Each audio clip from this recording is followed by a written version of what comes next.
இன்று அரசியலில் பல பல வருந்தத்தக்க நிகழ்வுகள், பல தலைவர்களின் கருத்துக்கள், என்ன பேசுகிறோம் என்று தெரிந்து பேசுகிறார்களா தெரியாமல் பேசுகிறார்களா என்று தெரியவில்லை.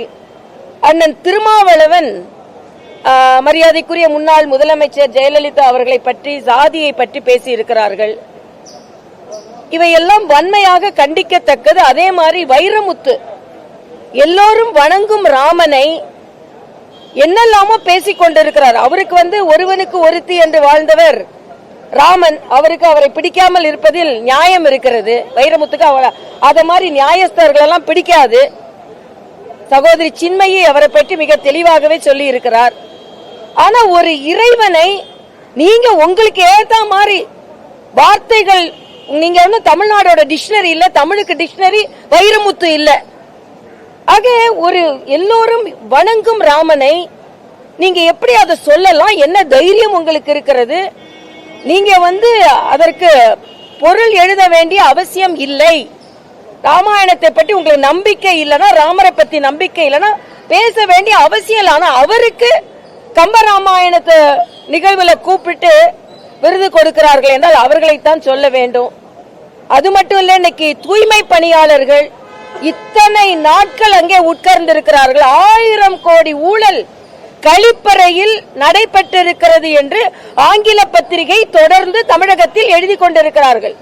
இந்த 1000 கோடி ஊழலை பற்றி, கழிப்பறை ஊழல் இதுவரைக்கும் தமிழகத்தில் நடக்காதது. ஆனால் அதற்கு மாநில அரசு எந்த பதிலும் சொல்வதில்லை. மாநில அரசு தினம் ஒரு விளம்பரத்தை செய்து கொண்டிருக்கிறார்கள். எல்லாத்தோட ஜோக் என்னன்னா, மோடியால் செய்ய முடியாததை என்னால் செய்ய முடிந்தது என்று அண்ணன் பழனிசாமிக்கு காழ்ப்புணர்வான். இது எங்க போய் சொல்றது? அண்ணன் ஸ்டாலின் தன்னை என்ன நினைத்துக் கொண்டிருக்கிறார் என்றே தெரியல. மோடி அவர்கள் இந்த இந்திய பொருளாதாரத்தை தூங்கி நிறுத்தி இருக்கிறார். உலகத்துல 4வது பொருளாதாரத்தை தாண்டி 3வது பொருளாதாரத்தை நோக்கி நடை போட்டுக் கொண்டிருக்கிறது. உலக அரங்கில் மிக பிரம்மாண்டமான ஒரு தலைவராக வலம் வந்து கொண்டிருக்கிறார்.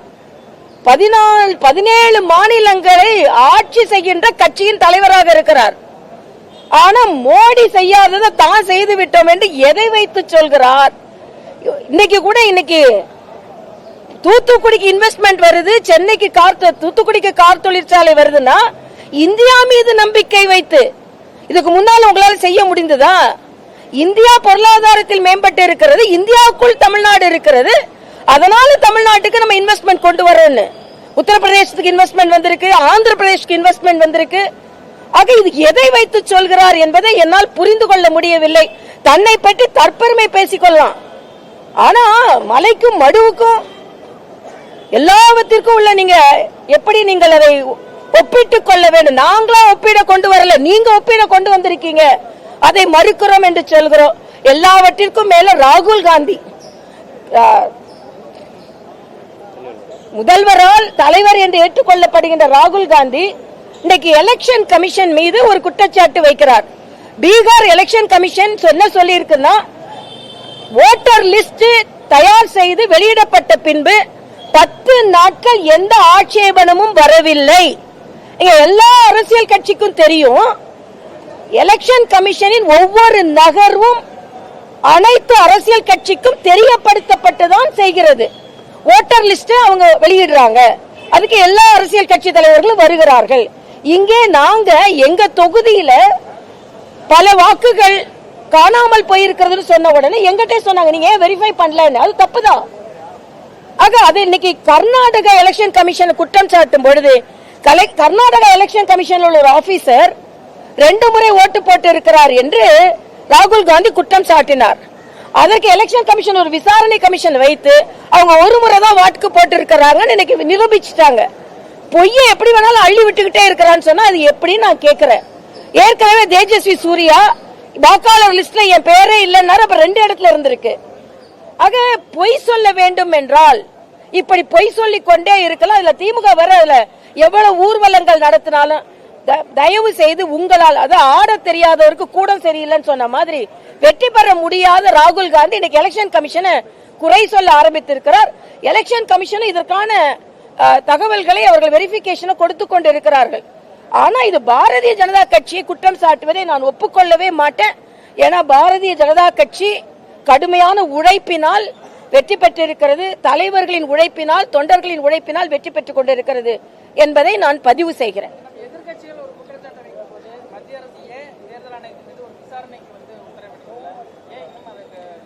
இல்ல, தேர்தல் கமிஷன்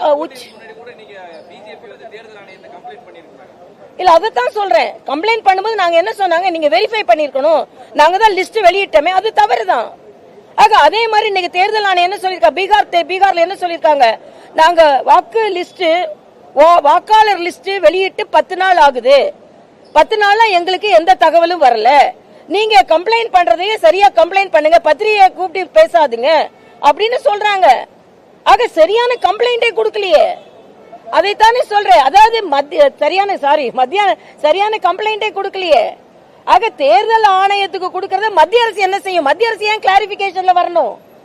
தேர்தல் ஆணையம் என்பது ஒரு தனிப்பட்ட அமைப்பு, அவங்க தான் கிளாரிஃபை பண்ணணும். மத்திய அரசு ஏன் கிளாரிஃபை பண்ணணும்? நீங்க மத்திய அரசு கிளாரிஃபை பண்ணணும்னு சொல்றதே தவறுன்னு நான் சொல்றேன். அதுக்கு தேர்தல் ஆணையர்கள் அவருக்கு பதில சொல்லிக் கொண்டுதான் இருக்காங்க. அதனால தான் சொன்னாங்க கர்நாடகாவில் 2 இடத்துல ஓட்டு போட்டாங்கன்னு சொன்னாங்க, இல்லன்னு மறுத்து இருக்கிறாங்க. நான் சொல்றேன், பொய் குற்றச்சாட்டு சொல்லும் பொழுது மறுத்ததற்கு என்ன பதில் சொல்கிறீர்கள்? பீகார்ல எலெக்ஷன் கமிஷன்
மறுத்திருக்கிறாங்க. 10 நாள் ஆச்சு, யாருமே எதிர்ப்பு தெரிவிக்கல. நீங்க அதுலதான் வெற்றி பெற்றீர்களா? ஓட்டர் லிஸ்ட குறை சொல்லிட்டு இருக்கீங்க, நீங்க ராஜினாமா செய்யுங்க. அதனால திமுக அந்த காலத்துல இருந்து, காமராஜர் காலத்துல இருந்து தேர்தல் கமிஷனை குறை சொன்னவர்கள் தான், தவறுகளை வைத்துத்தான் வெற்றி பெற்றவர்கள் இவர்கள் என்பது எல்லாருக்குமே தெரியும். அங்க ஜோக்கே உண்டு, யாராவது இறந்து போயிட்டாங்கன்னா அவங்களோட மறு உருவத்துல திமுக காரங்க வந்து ஓட்டு போடுவாங்கன்ற ஒரு பழங்கால ஒரு ஆசியமே உண்டு.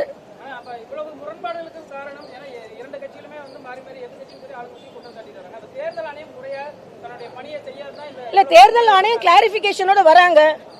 யாருனாலும் எந்த குற்றம் சாட்டு, இப்ப நான் 2 கேக்குறேன். பீகார்ல தேர்தல் ஆணையம் நாங்க 10 நாளா யாரும் எதிர்ப்பு தெரிவிக்கலன்னு சொல்றாங்க, அதுக்கு என்ன பதில்? அதே மாதிரி 2 இடத்துல ஓட்டு இருக்குன்னு அதிகாரி ஓட்டு போட்டாங்கன்னு சொன்னாங்க, இல்லன்னு கண்டுபிடிச்சிட்டாங்க, அதுக்கு என்ன பதில்? தேஜஸ்வி சூர்யா என் ஓட்டே இல்லைன்னா 2 இடத்துல ஓட்டு இருந்தனா அப்ப disqualified to be a candidate, அதற்கு என்ன பதில்? ஆக நான் பால் எடுத்து போட்டுக்கிட்டே இருப்பேன், யாரும் அடிக்க கூடாதுன்னா எப்படி? அப்படிதான் ராகுல் காந்தி யாரும் இல்லாத ஒரு கிரவுண்ட்ல உட்கார்ந்து ஒவ்வொரு பாலா எடுத்து போட்டுட்டு இருக்காரு. ஏன்னா அவருக்கு 6 அடிக்க தெரியாது, எதிர்த்த ஓட்டி போட்டு அதனால போட்டுக்கிட்டே இருப்பாரு பால, எங்கேயோ போய் உள்ளட்டும் அப்படின்னு. அதாங்க நடந்து கொண்டு இருக்கு.